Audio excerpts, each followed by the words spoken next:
নমস্কার বন্ধুরা, আজকে তোমাদের আমি আবার একটা নতুন রেসিপি করে দেখাবো। তার জন্য এখানে আমি 3 কাপ গোবিন্দভোগ চাল নিয়েছি। এটাকে এবার ধুয়ে নেব। এবার কড়াইতে আমি 1 কাপ সাদা তেল দিয়েছি, দিয়ে 1 চিমটি নুন দিয়ে তেলটাকে ভালো করে গরম করে নিয়ে 4টে ডিম আমি ভেজে নেব। ডিমে কিন্তু আমি হলুদ দেব না, ডিমটা হলুদ ছাড়াই ভাজবো। তো ডিমটা তুলে নিয়েছি। এবার ওই তেলের মধ্যে বেশ খানিকটা আমি ঘি দেব। দিয়ে ঘিটাও যেই গরম হয়ে যাবে তখন ওর মধ্যে আমি 2টো বড় সাইজের কুচানো পেঁয়াজ দেব। পেঁয়াজটাকে ভালো করে ভেজে নেব। তো দেখো পেঁয়াজটা ভাজা হয়ে গেছে, বেশি কিন্তু লাল লাল করে ভাজবো না। এবার দিলাম আমি এর মধ্যে মটরশুঁটি আর গাজর আর কয়েকটা কাঁচা লঙ্কা দিয়ে আর 1 চামচ নুন দিয়ে এটাকে আমি একটু ভালো করে নাড়িয়ে চাড়িয়ে নিয়ে একটা ঢাকনা দিয়ে ঢেকে 10 মিনিট রান্না করব। তো দেখো 10 মিনিট পর ঢাকনাটাকে তুলে আমার কিন্তু সমস্ত কিছু ভালো করে ভাজা ভাজা হয়ে গেছে। দেখো গাজরগুলোও কিন্তু সেদ্ধ হয়ে গেছে। এবার এর মধ্যে দেব আমি 2 চামচ আদা রসুন বাটা। আদা রসুনটাকে দিয়েও আমি এর সঙ্গে ভালো করে কিন্তু একটু কষিয়ে নেব। তো দেখো আদা রসুনটাও এর সঙ্গে ভালো করে কষানো হয়ে গেছে।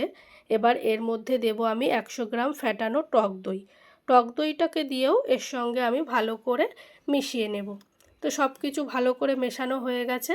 এবার যে চালটা আমি ধুয়ে রেখেছিলাম সেই চালটাকে দিয়ে দিলাম, দিয়ে এটাকে এর সঙ্গে ভালো করে আমি একটু ভেজে নেব। তো দেখো ভাজা হয়ে গেছে। এবার এর মধ্যে দেব আমি পরিমাণ মতন জল। এখানে জল দিয়েছি আমি 6 কাপ।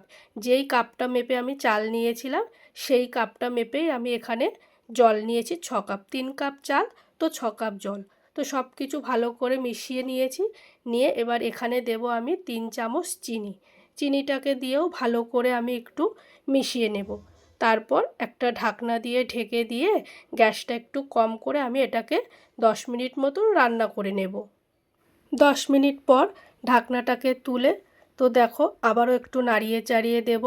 তো তোমরা দেখছো এরকম দলা দলা হয়ে গেছে, এতে ভয়ের কিছু নেই, এটা কিন্তু ঠান্ডা হলে ঠিক হয়ে যাবে। এবার এখানে দেব আমি 2 চামচ মতন গোলমরিচ গুঁড়ো। গোলমরিচ গুঁড়োটাকে দিয়েও আবারও ভালো করে নাড়িয়ে চাড়িয়ে দেব। দিয়ে এবার এর ওপর থেকে আমি ডিমটা যে ভেজে রেখেছিলাম সেই ভাজা ডিমটাকে এরকম পাতিয়ে দেব।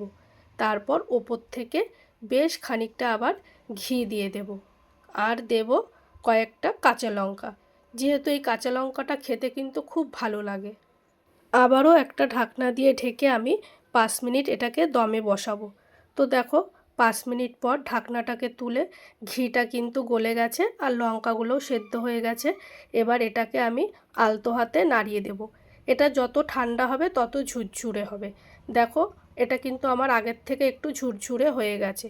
তো আমার কিন্তু রান্নাটা পুরোপুরি কমপ্লিট হয়ে গেছে। এবার এটাকে একটা পাত্রে আমি নামিয়ে নেব। তো বন্ধুরা, তোমাদের এই রেসিপিটা কেমন লাগলো আমাকে কিন্তু অবশ্যই কমেন্ট করে জানিও। আর তোমাদের যদি ভালো লেগে থাকে অবশ্যই একটা লাইক করে দিও। আর হ্যাঁ, সাবস্ক্রাইব করে বন্ধু হয়ে আমার পাশে থেকো।